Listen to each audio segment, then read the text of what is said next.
Di sebuah hutan hijau yang lebat, hiduplah seekor kancil cerdik bernama Kiko. Ia terkenal karena kepandaiannya mengakali para pemangsa. Suatu hari, saat berjalan di tepi sungai, Kiko menemukan sebuah seruling bambu yang tergeletak di antara bebatuan. Karena penasaran, ia meniupnya dan tiba-tiba seluruh hutan bergema dengan nada merdu. Yang lebih ajaib, setiap hewan yang mendengar suara seruling itu menjadi ramah dan tenang. Kiko pun menyadari bahwa ini bukan seruling biasa, ini adalah seruling ajaib yang bisa menenangkan hati siapapun yang mendengarnya. Namun, kabar tentang seruling itu sampai ke telinga harimau, sang penguasa hutan yang kejam. Ia ingin memiliki seruling itu agar semua hewan tunduk padanya.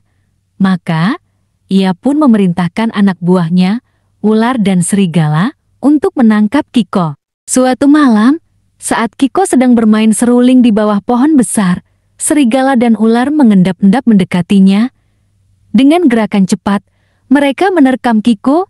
Namun, sebelum mereka bisa menangkapnya, Kiko meniup serulingnya sekuat tenaga. Nada merdu pun memenuhi udara.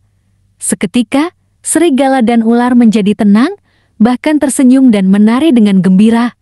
Harimau yang mengintai dari jauh pun ikut terhipnotis oleh musik itu. Melihat kesempatan, Kiko berbicara dengan lembut, "Harimau, seruling ini bukan untuk menguasai, tetapi untuk membawa kedamaian. Jika kau ingin semua hewan menghormatimu, maka kau harus menjadi pemimpin yang bijak." Harimau yang awalnya sombong akhirnya sadar.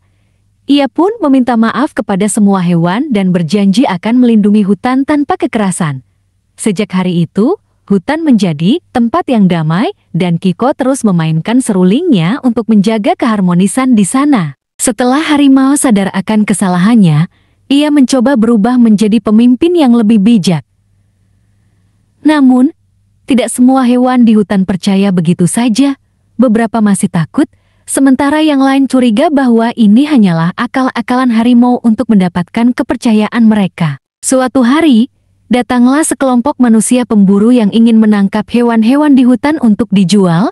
Mereka memasang perangkap di berbagai tempat, berharap bisa menangkap rusa, monyet, bahkan harimau. Tanpa mereka sadari, harimau sendiri menjadi salah satu korban perangkap itu. Ia terjebak dalam jaring besar yang diikat kuat di antara pepohonan. Hewan-hewan lain melihatnya dari kejauhan. Beberapa dari mereka merasa ini adalah balasan yang pantas untuk harimau yang dulu pernah menakut-nakuti mereka. Namun, Kiko si kancil berpikir lain, kita tidak boleh membiarkan harimau ditangkap manusia. Jika ia benar-benar ingin berubah, maka kita harus memberinya kesempatan, kata Kiko. Monyet dan burung-burung setuju membantu.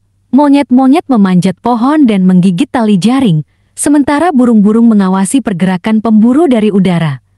Namun, tali jaring itu sangat kuat dan sulit diputus. Melihat itu, Kiko mendapatkan ide.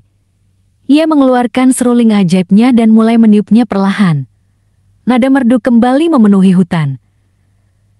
Daun-daun bergoyang, or sungai berkilauan, dan angin bertiup lembut.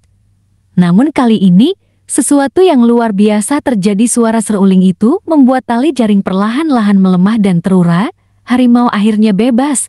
Ia berdiri dan menggeleng-gelengkan kepalanya. Masih tak percaya bahwa Kiko dan hewan-hewan lain menolongnya. Namun, belum selesai rasa lega mereka. Para pemburu mulai datang mendekat. Mereka mendengar suara seruling tadi dan berpikir bahwa ada sesuatu yang menarik di sana. Kiko segera meniup serulingnya kembali. Kali ini dengan nada yang lebih cepat dan riang. Tiba-tiba, burung-burung mulai berkicau dengan nyaring, monyet-monyet bergelantungan sambil berteriak-teriak, dan rusa-rusa berlarian ke berbagai arah. Hutan menjadi sangat ramai, dan para pemburu pun kebingungan. Apa yang terjadi? Kenapa semua hewan bertingkah aneh? Tanya salah satu pemburu. Mereka mencoba mengejar, tapi hewan-hewan itu bergerak terlalu cepat. Sementara itu, harimau mengaum keras sebagai tanda peringatan. Melihat harimau besar yang marah, para pemburu akhirnya panik dan melarikan diri dari hutan. Setelah semuanya kembali aman, harimau menatap Kiko dengan mata penuh rasa. Terima kasih, Kiko, kau telah menyelamatkanku. Padahal aku pernah mencoba mengambil serulingmu.